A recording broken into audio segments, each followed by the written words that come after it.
Bienvenue dans cette nouvelle édition du 12-15. Voici les titres. Commémoration du 70e anniversaire du massacre de Sétif en Algérie. À cette occasion, un hommage est actuellement rendu aux milliers de personnes tuées sous la colonisation française en 1945. Dernière ligne droite avant l'élection présidentielle au Togo, la synergie des organisations de défense des droits de l'homme appelle tous les électeurs à se rendre aux urnes le 25 avril. Et puis la lutte contre le virus Ebola se poursuit en Guinée. Pour enrayer sa propagation, l'accent est mis sur le suivi de cas suspects ou de personnes ayant été en contact avec les malades.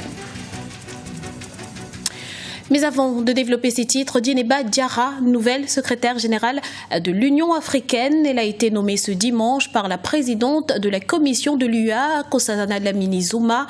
Avant sa nomination, Diarra Djeneba était conseiller juridique adjoint de 2004 à 2014. Elle était également secrétaire exécutive par intérim du Conseil consultatif de l'Union africaine sur la lutte contre la corruption. L'Algérie commémore jusqu'à ce 21 avril le 70e anniversaire du massacre de Sétif.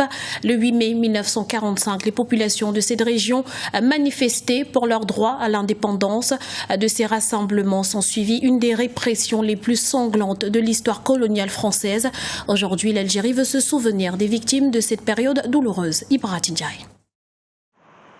L'Algérie commémore jusqu'à ce mardi 21 avril le 70e anniversaire du massacre de Sétif. Le 8 mai 1945, date de la capitulation de l'Allemagne nazie, les populations à Sétif et également en Algérie manifestaient pour leur droit à l'indépendance. Il s'ensuivit une répression sanglante de l'armée française qui fera des milliers de morts. Cet événement tragique est considéré comme les prémices de la guerre d'indépendance algérienne. En Algérie, les massacres du 8 mai 1945, qui ont touché les villes de Sétif, de Kharrataïd également, sont une tache noire de l'histoire coloniale française en Algérie. C'est une journée noire, puisqu'il y a eu des milliers d'Algériens qui ont été massacrés. La plupart, c'était des manifestants pacifiques. C'était des manifestants qui réclamaient l'indépendance de l'Algérie après la victoire des Alliés. Cette réponse violente de l'armée française a un peu éveillé ou renforcé les sentiments nationalistes en Algérie, qui a conduit au déclenchement de la guerre de libération nationale. Quelques années plus tard, c'était en 1954. Pour Seyid Neili, ancien directeur de campagne en France du candidat Ali Benfis, il est important que la France reconnaisse ses erreurs du passé. C'est rendre hommage à toutes ces personnes qui ont été massacrées, parce que le mot est exact, pour les libertés, la libération de l'Algérie. Déjà, c'est déjà une forme de reconnaissance de ces massacres par l'État français. Le fait qu'il y ait une présence, et ensuite l'amélioration des relations entre les deux pays, c'est surtout qu'elles soient économiques. C'est par rapport à ça qu'on pourra juger l'amélioration, et en respectant les citoyens algériens qui sont en France. C'est ça qui fera l'amélioration des relations entre les deux pays. Cette année, le secrétaire d'État français chargé des anciens combattants, Jean-Marc Todeschini, s'est rendu en Algérie. Il s'agit de la première participation d'un représentant du gouvernement français aux commémorations de Sétif. L'UEMOA au chevet du Burkina Faso, des médiateurs des pays membres de l'Union économique et monétaire ouest-africaine entameront dès le 27 avril prochain une mission de solidarité pour le succès de la transition et le renforcement de la paix ainsi que la réconciliation nationale au Burkina Faso. Une mission de 3 jours durant lesquelles les médiateurs de la sous-région s'entretiendront avec le président Michel Kafondo, le premier ministre Yacouba Isaac Zida et le président du Conseil national de transition Mounina Chérif Si. Le compte à rebours est enclenché au Togo. Dans exactement 5 jours, des millions d'électeurs seront appelés aux urnes pour élire leur président. Et en attendant, la campagne électorale se poursuit. Les 5 candidats en course s'attellent à convaincre les derniers indécis. Emefa Kofi. Au Togo, la campagne pour la présidentielle rentre dans sa 2e semaine. Les candidats appellent la population à aller aux urnes le samedi 25 avril, un message accueilli favorablement par certains qui semblent plutôt enthousiastes. Mais il y en a aussi qui ont simplement décidé de ne plus remplir leur devoir civique dans les urnes à cette élection. Un choix qui, pour les organisations de défense des droits de l'homme, favoriserait la victoire du parti au pouvoir. Il y en a pour des raisons différentes ne veulent pas le voter. Je donne un message à tous ces gens-là en disant ceci.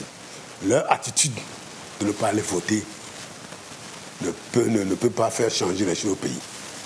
Leur attitude de ne pas aller voter équivaut à ce qu'ils aient voté pour le pouvoir en place. C'est clair.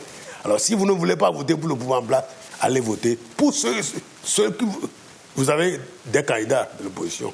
Cette campagne se déroule dans un contexte de non-opérationnalisation des réformes et beaucoup s'interrogent sur l'issue de ce scrutin, même si généralement les élections au Togo sont suivies de contestations. Ces élections peuvent ne pas suivre de contestation si vous, les médias, aussi bien nationaux qu'internationaux, font ce qui a été fait au Sénégal, font ce qui a été fait au Nigeria. Dans la capitale Lomé, comme à l'intérieur du pays, les candidats de l'opposition s'investissent pour une alternance. Et le pouvoir de son côté ne baisse pas les bras. Ils seront tous départagés au soir du 25 avril 2015. Et notons que pour superviser le déroulement du vote, la Commission de la Communauté économique des États de l'Afrique de l'Ouest a déployé ce lundi au Togo une mission d'observation électorale de 100 membres dirigée par Amos Sawyer, l'ancien président intérimaire du Libéria. La Guinée amorce un nouvel élan dans la lutte contre le virus Ebola et désormais l'accent est mis sur le suivi des personnes ayant été en contact avec les malades. Ainsi, 200 personnes sont actuellement suivies dans la seule ville de Kindia. Un reportage dans cette localité de notre correspondant Mohamed Lamine Solano.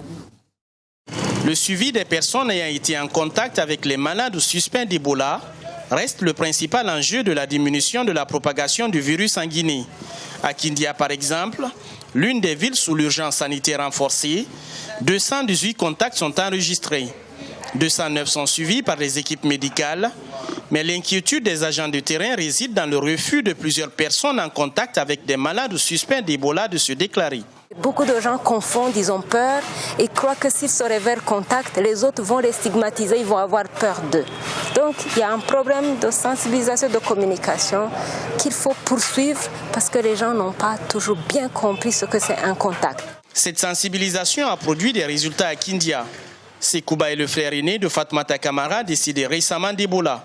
Depuis, la famille reçoit chaque matin la visite d'une équipe de suivi. Tous les membres sont en quarantaine et à 4 jours de la fin de la surveillance, Sekouba, au départ réticent, pense avoir fait le bon choix en dépit de la stigmatisation dont est victime sa famille. C'est nous-mêmes qui ont passé à la radio de demander, comme ils ont dit que notre soeur, c'est l'Ebola, elle est décédée par l'Ebola. Bon, on les a demandé de venir.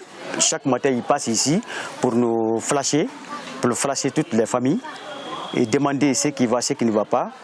Ceux qui ont des maux de tête ou quoi, de signaler, mais vraiment quand même, tout va bien d'abord. À ce jour, aucun membre de la famille Camara n'est suspecté d'Ebola après 4 décès dus au virus dans le quartier. La ville compte un malade d'Ebola sous traitement dans un centre approprié, pendant que les professionnels de santé de Kindia envisagent la mise en place des comités de veillée villageoise. L'objectif étant d'intensifier la sensibilisation pour amener les personnes ayant été en contact avec des malades suspects d'Ebola de se déclarer à temps pour une prise en charge accélérée en vue de rompre la chaîne de contamination du virus. Dans l'actualité également, la loi des séries n'épargne pas les migrants. Un chalutier a chaviré ce dimanche à environ 130 km des côtes libyennes avec à son bord plus de 700 personnes. Si ces chiffres sont confirmés, il s'agirait de la pire tragédie jamais vue en Méditerranée. Un nouveau drame qui soulève une nouvelle fois la question de l'attitude de l'Union européenne vis-à-vis du départ et de l'accueil des migrants venus chercher refuge en Europe. Ainsi s'achève ce journal. Nous vous remercions pour votre fidélité. Retrouvez dans quelques instants une nouvelle édition de l'information sur Africa 24.